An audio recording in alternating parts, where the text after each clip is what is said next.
Всем привет, меня зовут Мила.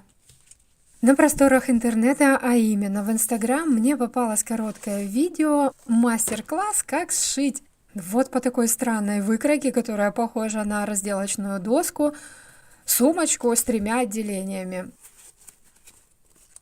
Я уверена, что многие из вас уже ее видели, что многие уже сшили, и не шил, и не видел ее только ленивый. Не хочу быть в их числе, поэтому решила сшить. Для работы выбрала темную нарядную ткань, которую в подарок мне прислала Ольга из Запорожья. Приклеила ее на флизелин, как учит Алла Кобец. Ссылку в описании на это видео я оставлю, зайдете к Але и посмотрите. Далее, прямоугольник, вот этот выступ 10 на 10 сантиметров, это клапан сумочки. Решила продублировать его тоненьким изолоном, который у меня остался от упаковки какого-то купленного девайса. Я не помню уже от чего. Зафиксировала его с помощью флизелина горячим утюгом. Естественно, горячим утюгом по самому изолону я не проходилась, только по периметру. Накрываю все это подкладочной тканью, это у меня плащевка, и соединяю два полотна по периметру строчкой.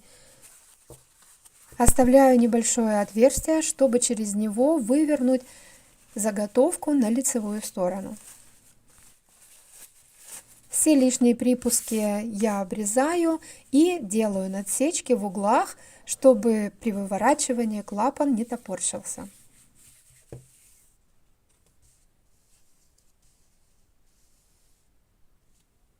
В этом видео решила показать вам, как красиво спрятать нитки, чтобы их не было видно, и на изделии не оставались с лицевой стороны узелки.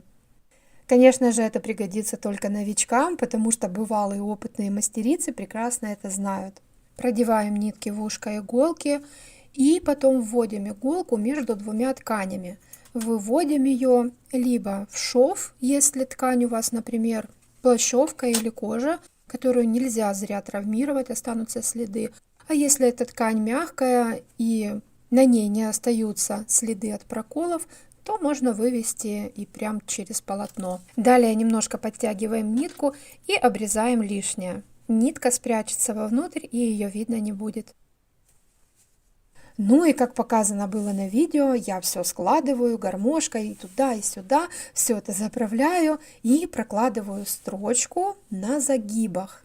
Кто уже шил такое изделие, пожалуйста, я вас очень прошу, напишите, пожалуйста, пару строк, как бы свой отзыв о полезности, об удобности этой сумочки. Пользуетесь ли вы, выбросили ее после шитья, либо подарили кому-то, либо просто забросили куда-то и забыли про нее.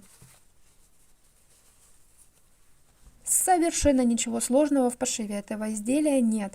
С этим справится даже новичок. Главное сделать правильные расчеты и правильно сложить, и в нужных местах проложить строчки.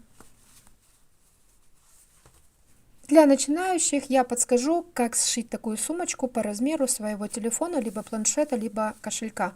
Вы измеряете высоту своего кошелька, телефона или чего-то там, плюс вы добавляете 2 сантиметра на свободное закрывание клапана и умножаете это на 2. Например, у вас телефон в длину 15 сантиметров, умножаете на 2, это получается 30, и добавляете еще 2 сантиметра, получается 32. Это у вас получится в длину выкройка, а ширину вы измеряете ширину телефона, кошелька и так далее. И умножаете уже это на 3. И тоже добавляете 1,5-2 сантиметра на свободное облегание. Так как это у меня пробный вариант, я не стала ставить новую фурнитуру, а использовала кнопку магнит, которую сняла со старой сумки. Металлические края заклеила снутри фетровым кружочком, а снаружи замшевым. Приклеивала все это, как вы видите, на термоклей. я решила сделать короткую ручку. Для того, чтобы носить ее, например, на предплечье, либо повесить ее на рюкзак, на сумку, или же повесить на плечо, и чтобы она была прижата вашей рукой к телу и не висела внизу, и нигде не могла убежать из вашего поля зрения. Вдруг вы на какой-то большой ярмарке, на каком-то большом мероприятии, где очень много людей, которым вы мало доверяете, а может быть совершенно не доверяете, либо вы в переполненном транспорте, и вы просто прижимаете это ручкой к телу и всегда контролируете процесс.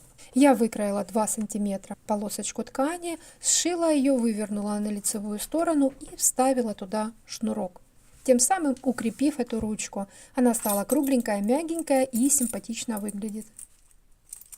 В видео в Instagram мастер не показала, как заполняются все 3 отделения.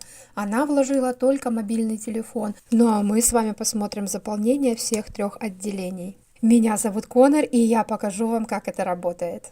Итак, телефон, ключи от квартиры и очки. Очки выбрала самые тоненькие. Закрываем кошелек и видим, как он топорщится. Как это выглядит эстетически, мне не нравится. Хорошо бы смотрелись в каждом отделении просто 3 картонки. Тогда бы это все закрылось и выглядело классно.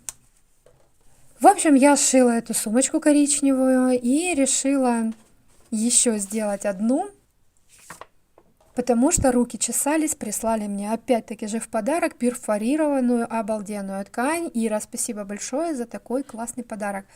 Беру белую подкладочную ткань, она будет снизу тонировать перфорированную ткань, а в качестве подкладки, а также укрепления, мягкости изделия, я вырезаю лоскут со спины своей старой спортивной кофты.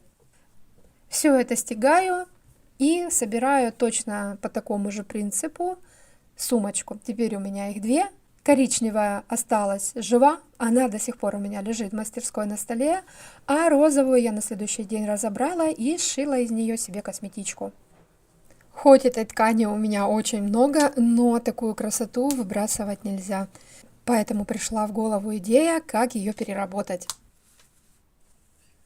Мастер-класса по пошиву косметички я не снимала, потому что такую модель шьют все, везде и всегда.